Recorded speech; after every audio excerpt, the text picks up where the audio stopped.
Hello, everyone. Welcome to Developing Palates. I'm Aaron Loomis, and with me, as always, is Jiunn Liu. How you doing, Jiunn? Doing good.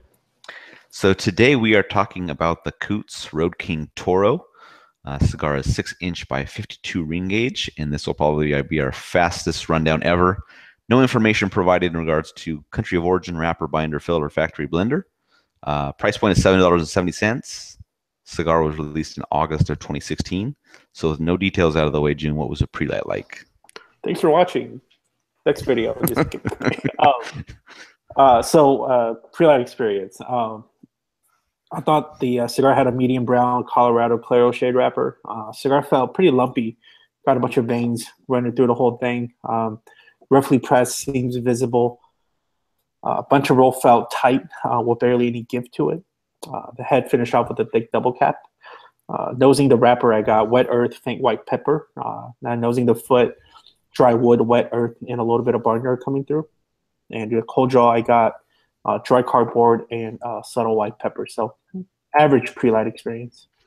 Yeah, wrapper was medium brown, a little bit of darker marbling to it. The seams were barely visible and they were smooth. The head appeared to had two caps with a wrinkle on one side of them. The band was primarily red with some gray artwork and lettering. The cigar felt really light in the hand, almost like some Cubans do, where it just doesn't seem to match what the size of the cigar looks like. Aroma from the wrapper was like a light barnyard, while the foot gave a little slight tobacco sweetness.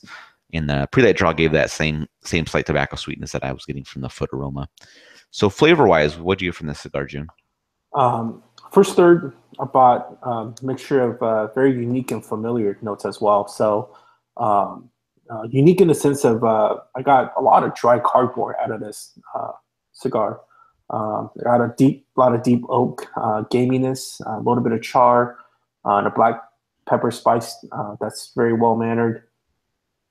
And then also in an intermittent fashion, I started getting this like spoiled sour citrus, almost like when you let a lemon sit out for too long, it starts kind of molding.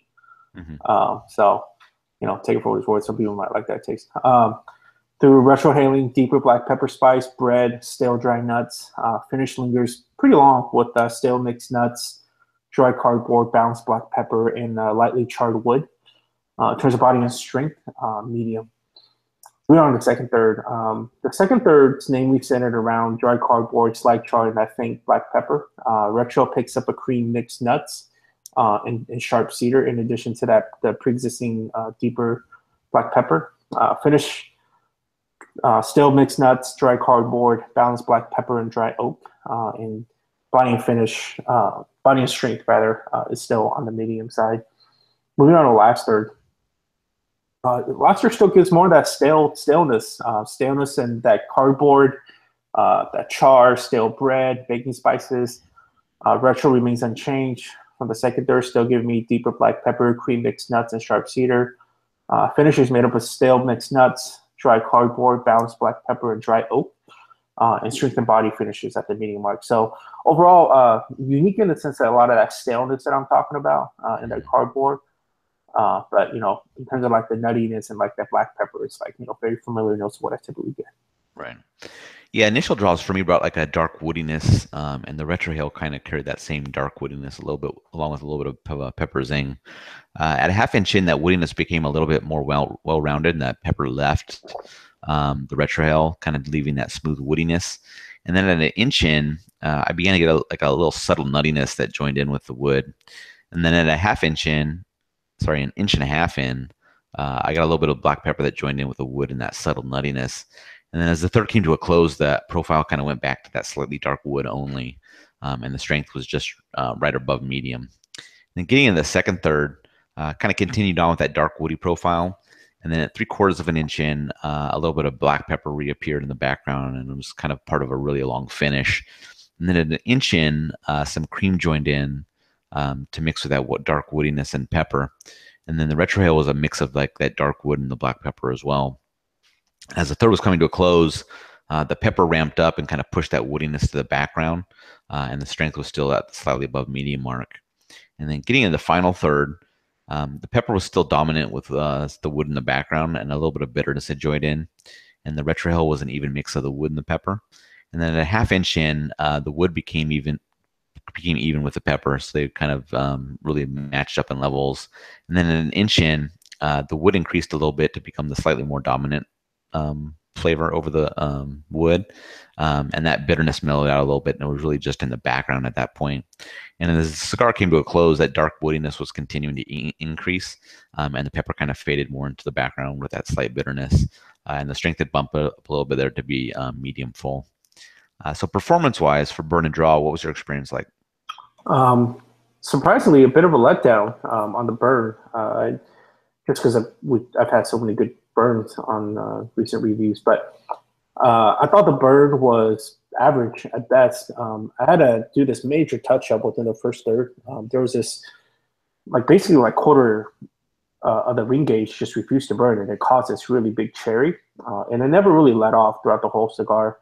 Um, but the good news is all ashes were pretty sturdy, self-tapped, averaging inch and a half in averaging inch and a half increments. Total smoking time good, 2 hours for a Toro, so in line with my expectations on that. On the draw is very good. A little tight for my liking, but not a big concern. I was able to get all the flavors without having really needing to focus on the draw too much.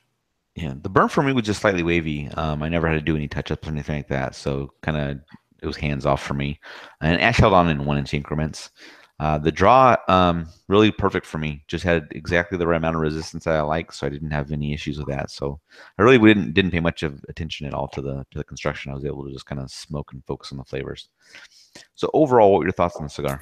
Kind of like what I kind of alluded to and talked about within the first, second, last third experience. I still go back to thinking that it's still a very interesting mix of unique flavors and that staleness and that cardboard that I got. But, just because a cigar is unique, it doesn't warrant a, cohesively good flavor profile, such as this cigar. And when I compound that by the burn issues, it was overall an average experience for me. Yeah, the flavor profile was pretty standard. Kind of mostly dark woodiness, some pepper to it. Not a lot of transitions, just variations in the ratios for those various flavors. I mean, construction was fantastic, so that's always a plus. And the strength was kind of like medium and a little bit above that. So, most smokers would be okay with this. And for those that like a really dark woody profile with a little bit of pepper, this might be kind of right in their wheelhouse. And the price point is pretty good in this cigar, so it's it's not going to break the bank if you want to give it a shot. So that might attract some buyers to it. For me, I just need a little bit more from a cigar, so I'm not really sure I'd seek these out. But there was nothing inherently bad about this cigar. I mean, it's definitely something like maybe if you're just kind of hanging out with a bunch of friends, you're not really going to be pay attention to the cigar. It's not going to bang you over the head with strength. It's not going to have any bad flavors to it. But it'll probably just be a good standard average smoke that you can smoke through. But yeah, for me, I just needed a little bit more. It was just kind of too pedestrian for me. So getting into the scores, I gave it a 5.87. You gave it a 5.40. How do you think that matches up with your experience? Matches up well. I mean, mid fives it means average experience, and that's exactly what I got out of it. Yeah, same here. Average in regards to flavor, pretty good in regards to construction. So that's kind of how it gets up above the flat five. So not much else. Any other final thoughts from you? Nope. Okay. If you're just catching this video on YouTube, be sure to subscribe to us, but also check out the full written review at the website, developingpalates.com.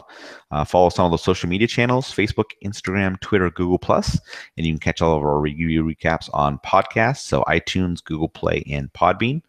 Thank you for tuning in, and we will catch you on the next one.